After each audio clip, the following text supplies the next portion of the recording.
បាទសួស្តីបងប្អូនទាំងអស់ជាទីគោរពនេះនៅលើដងផ្លូវពីខេត្តឃ្លាំង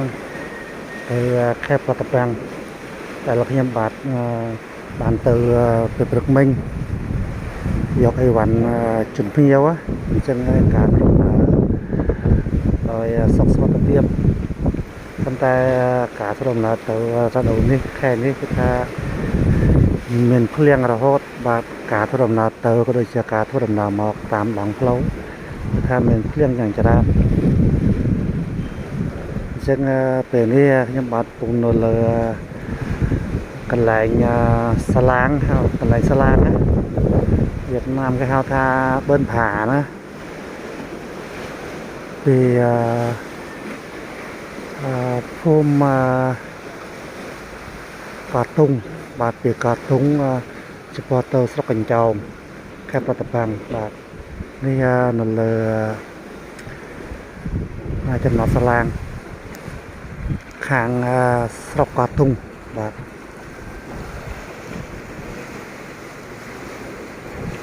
ដើម្បីចែកជូនបងប្អូនទាំងអស់នៅទីជិតទីឆ្ងាយដើម្បីទស្សនាកម្សាន្តនៅទេសភាពមាត់ទន្លេបាទមាត់ទន្លេពី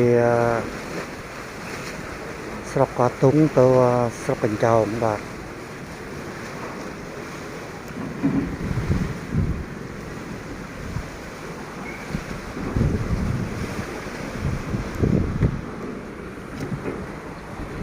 នេះគឺថានៅលើដងផ្លូវមានឡាននិងម៉ូតូចាំមិនធ្វើដំណើរឆ្លងសាឡាងដើម្បីឆ្លងទៅស្រុកកញ្ចោមបាទ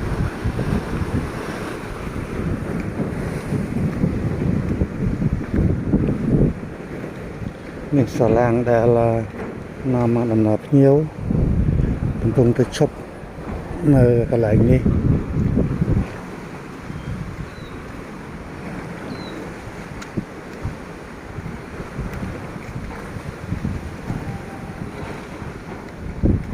នៅមកច្រាំងចាំទទួលឡានឆ្លងទៅស្រុក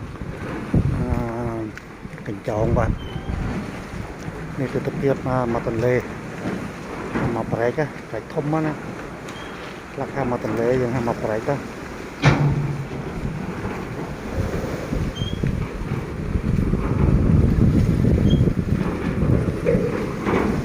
មានទឹករលកយ៉ាងច្រើន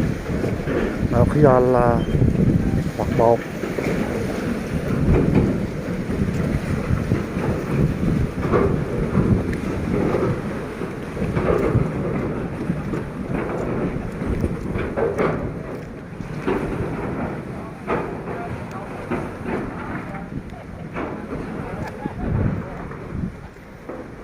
បាទនេះនៅមកប្រៃធំ ពីសង្ខាងស្រុកក៏ដូចជាសង្ខាងខេត្តពីខេត្តខ្លាំងទៅខេត្តប្រតបាំងបញ្ចប់ជាមួយនឹងស្រុកទាំងពីរគឺស្រុកកោះទុំនិងស្រុកកញ្ចោក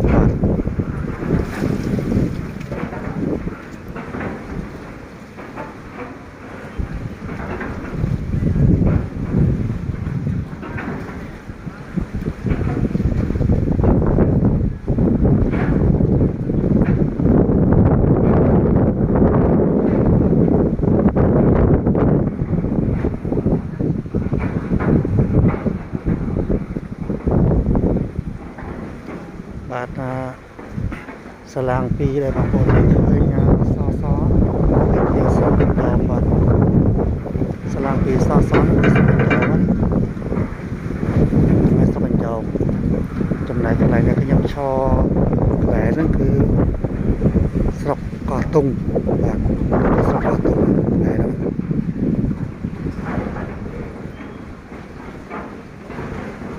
ហ្នឹងនឹងស្រុកកោះទុំ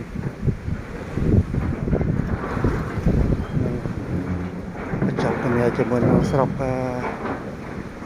កញ្ចោងបាទ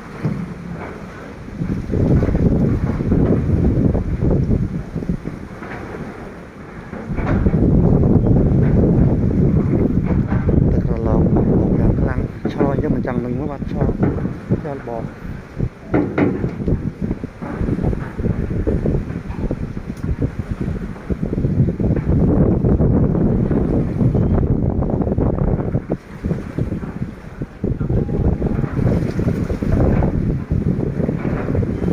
កប៉ា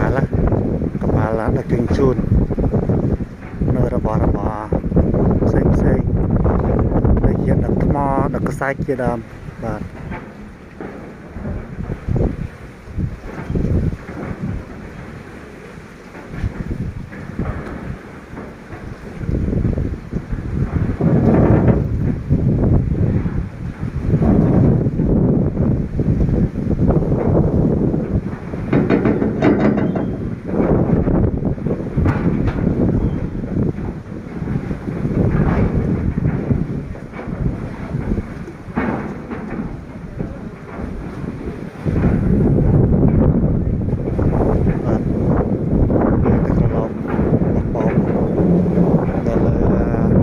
សមុទ្រក្នុងទន្លេទ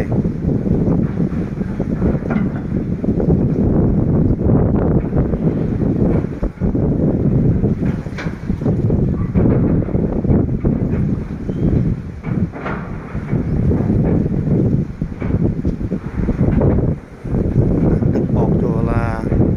ទូកធំកប៉ាល់គេជួយដែរបាទ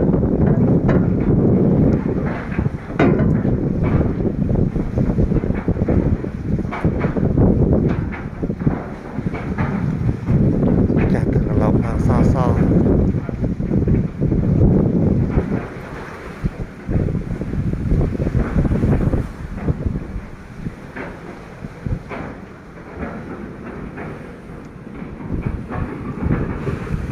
នេះផ្លូវសម្រាប់ម៉ូតូនិងឡាន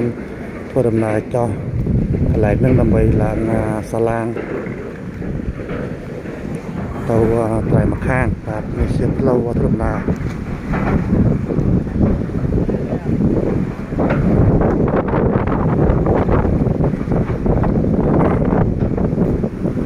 បាទអញ្ចឹងអរគុណបងប្អូន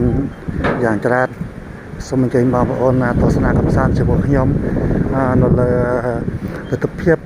នៃភូមិនីមួយៗដូចជាស្រុកនីមួយៗខ្ញុំបាទនឹងបញ្ចាំងចែកជូនបងប្អូនទស្សនាកម្សាន្តហើយកុំភ្លេចឲ្យងាយដៃនិងតាមខាងទទួលស្គាល់ដង្កីណាបាទជួយខ្ញុំមកណាក់មួយផងបាទសូមអរគុណច្រើន